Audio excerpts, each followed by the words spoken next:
Bible का खुदा जो कि मोहब्बत भी करता है और अदल किए बगैर भी नहीं रह सकता है, उसी के नाम में आपकी सलामती हो। कुछ अरसा पहले मैंने ये बात आपसे कही थी कि ज़बूर की किताब बाइबल मुक़द्दस की सबसे महबूब तरीन किताब है और ये एक ऐसी किताब है जो कि लोग आम तौर पर सुबह की दुआ में अपना जो डिवोशन होता है उसमें पढ़ते हैं। तब बाज़ ज़बूर जब हम पढ़ते हैं तो उनमें कुछ ऐसी बातें होती हैं कि जिनको पढ़कर बतौर मसीही हम किसी तरह से कंफर्टेबल महसूस नहीं करते हैं। ये वो ज़बूर है कि जिसमें दुश्मन के बारे में कुछ बुरा कहा जाता है और खुदा से कहा जाता है कि खुदा इस शख्स को सज़ा दे, या दूसरे लफ्ज़ों में हम कहेंगे कि अपने दुश्मनों के लिए एक तरह से बद्दुआ की जाती है या उन पर लानत की जाती है। और चूंकि मसीही अखलाकियात का तकाजा यह है, यसु मसीह ने हमें यह बताया कि अपने दुश्मनों से मोहब्बत रखो, अपने सताने वालों के लिए दुआ करो, तो ये बातें हमारे लिए कदरे मुश्किल होती हैं इनको कबूल करना भी। और फिर मसीही होने के नाते हम हैरान होते हैं कि बाइबल मुक़द्दस में बज़ाहिर लगता है कि ये दो मुख्तलिफ तरह की बातें की गई हैं, तो इनमें से कौन सी बात है जो हमें माननी चाहिए। अब ज़बूरों की इस किस्म को इंग्लिश में इम्प्रेक्टोरी साम्स कहा जाता है, यानी कि ऐसे ज़बूर, जैसा कि मैंने पहले कहा, कि जिसमें अपने दुश्मनों के लिए, मुखालफिन के लिए कुछ बुरा चाहा जाता है। और इस तरह के ज़बूरों को समझने के लिए चंद बातों को हमें मद्देनज़र रखना है। और इस हवाले से पहली चीज़ जो आपने जहन में रखनी है, जो मैं पहले दरअसल आपको बता चुका हूं,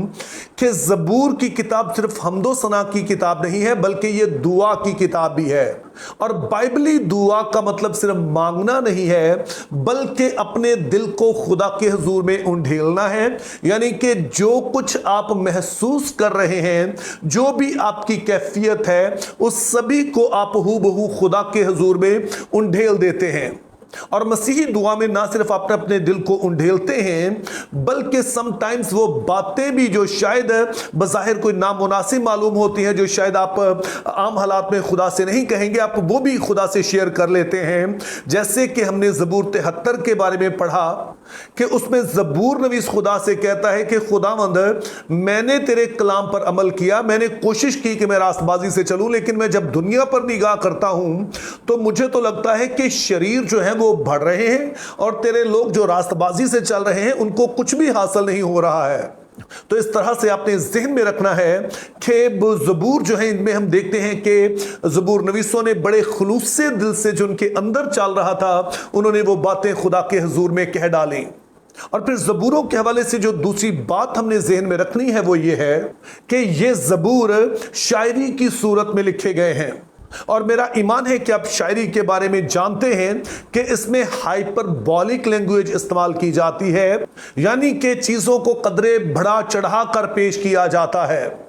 मिसाल के तौर पर अगर हम आम जुबान में बात करें, आपने अगर कभी रोमानवी शायरी पढ़ी है, रोमांटिक जो पोइट्री होती है उसे पढ़ा है, तो उसमें आमतौर पर जो महबूब होता है उसके बारे में कुछ बड़ी बढ़ा चढ़ा कर बातें कही जाती हैं। मिसाल के तौर पर कि महबूब की जो जुल्फ़ें हैं वो घटा की मानिद हैं, और इस तरह से हर चीज़ को ही ज़रा हाइपरबॉलिक लैंग्वेज में इस्तेमाल किया जाता है। और ना सिर्फ चीज़ों को ज़रा बढ़ा चढ़ा कर पेश किया जाता है, बल्कि इसमें एक तरह की मंजर कशी की जाती है, बड़ी ग्राफिक लैंग्वेज इस्तेमाल की जाती है। और मकसद ये होता है कि अपनी बात को ज्यादा पुरजोर अंदाज में बयान किया जा सके। और फिर तीसरी बात जो आपने जहन में रखनी है वो ये है कि इम्प्रेक्टोरी जो साम्स हैं, जब आप इन्हें पढ़ेंगे तो आप देखेंगे कि दरअसल ये वाली जो बातें इन ज़बूरों में कही गई हैं, दो तरह के मुखालफिन के हवाले से कही गई हैं। उनमें से पहले मुखालफिन तो वो हैं जो कि ज़बूर नवीस के बज़ाहिर लगता है कि शख्सी मुखालफिन हैं, यानी कि ये वो लोग हैं जो कि इसराइल ही में रहते हैं और बज़ाहिर लगता है कि वो दरअसल इसराइली ही हैं, लेकिन वो ज़बूर नवीस के मुखालिफ हैं। और फिर ज़बूर नवीस उनके हवाले से कोई दुआ करता है, तो उसकी जो एक मिसाल हम पढ़ते हैं वो ज़बूर 5 है और उसकी 8वीं से 10वीं आयत में कुछ यूँ लिखा है, ऐ खुदावंद, मेरे दुश्मनों के सबब से मुझे अपनी सदाकत में चला, मेरे आगे आगे अपनी राह को साफ कर दे, क्योंकि उनके मुंह में जरा सच्चाई नहीं, उनका बातन महज शरारत है, उनका गला खुली कब्र है, वो अपनी जुबान से खुशामद करते हैं। ऐ खुदा, तो उनको मुजरिम ठहरा, वो अपने ही मशवरों से तबाह हों, उनको उनके गुनाहों की कसरत के सबब से खारिज कर दे, क्योंकि उन्होंने तुझसे सरकशी की है। अब यहां पर अपने जहन में रखना है कि बनी इस्राइल में अगरचे के बादशाह आते थे, लेकिन दरअसल ये सिर्फ खुदा के खादम होते थे। समझा ये जाता था कि खुदा खुद बनी इस्राइल में बादशाही कर रहा है। और आप ये भी जानते हैं कि जो शरीयत दी गई वो दरअसल बनी इस्राइल को एक आइन के तौर पर दी गई, कॉन्स्टिट्यूशन के तौर पर दी गई। अब जरा सोचिए कि हम पाकिस्तान में रहते हैं और पाकिस्तान में जो एक आइन है, जो एक यहाँ पर एक कॉन्स्टिट्यूशन दिया गया है, उसके मुताबिक सभी के राइट्स हैं। और अगर किसी के कुछ राइट्स जो है वो सुलभ हो जाएं तो फिर वो जाकर अदालत का, हुकूमत का दरवाजा खटखटाता है ताकि उसको इंसाफ मिले। तो ये वाले ज़बूर जिनमें शख्सी तौर पर ज़बूर नवीस अपने मुखालफीन के बारे में कुछ कहते हैं, तो एक तरह से ये खुदा के सामने वो अपना मुकदमा पेश करते हैं कि खुदावन, ये देख के तेरी शरीयत में तो ये बातें लिखी हैं, लेकिन मेरे मुखालफिन उससे हटकर मुझे सता रहे हैं और वो बातें जो तेरे हुक्म मुताबिक हैं वो नहीं कर रहे हैं। रहे ये तेरे हजूर में रहे हैं, तेरी बादशाही में रह रहे हैं, लेकिन ये दरअसल उसके मुखालिफ चल रहे हैं। तो खुदावंद, तू खुद से इनका इंसाफ कर। लेकिन इसके अलावा ज़बूर नवीस बाज उन लोगों के खिलाफ भी दुआ करते हैं जो कि दरअसल तमाम कौम को सताने वाले ठहरते हैं। उसकी एक मिसाल हमें ज़बूर 137 उसकी 7वीं से 9वीं आयत में मिलती है, जिसमें कुछ यूं लिखा है, ऐ खुदाम, यरूशलेम के दिन को बनी अदूम के खिलाफ याद कर, जो कहते थे इसे ढा दो, इसे बुनियाद तक ढा दो। ऐ बाबुल की बेटी, जो हलाक होने वाली है, वो मुबारक होगा जो तुझे इस सलूक का जो तूने हमसे किया बदला दे। वो मुबारक होगा जो तेरे बच्चों को लेकर चट्टान पर पटक दे। अब ये वो दरअसल ज़बूर है जिससे मसीही आमतौर पर बड़ा डिस्कम्फर्ट महसूस करते हैं और उनका डिस्कम्फर्ट जो है वो समझ में भी आता है। तो फिर सवाल है कि हम इसे कैसे समझ सकते हैं। तो इसको बेहतर समझने के लिए आपने इस ज़बूर का जो बैकग्राउंड है आपने उसे याद रखना है कि जब नबूकदनेस्सर ने यहूदा पर हमला किया, हैकल को ढा दिया, यरूशलेम को ढा दिया, तो अदूम जो कि बनी इसराइल का मुखालिफ और पड़ोसी है, वो कहता था ये सारा कुछ यरूशलेम को ढा दिया जाए। और फिर नबूकदनेस्सर जो कि बाबुल से था, वो इसराइल को इंतहाई जुल्म करके ले गया। उसने बनी इसराइल के लोगों को कत्ल किया और जो छोटे बच्चे थे उनको पटक कर मार दिया। चूंकि जाहिर है वो किधर इन बच्चों को लेकर साथ जाते, लोगों को गुलाम बना के ले गया। तो ये सारा इसके बैकग्राउंड में है। और अब ज़बूर नवीस कहता है कि खुदावंद, अगरचे कि तेरी मर्जी थी हम असीरी में जाएं, लेकिन जो कुछ बाबुल ने किया है, नबूकदनेस्सर ने किया है, खुदावंद तो उसका बदला दे। तो इस बात को समझने के लिए भी आइए हम एक और हवाला पढ़ते हैं, यानी ज़करिया की किताब, उसका पहला बाब और उसकी 12वीं से 15वीं आयत तक, जिसमें कुछ यूं लिखा है,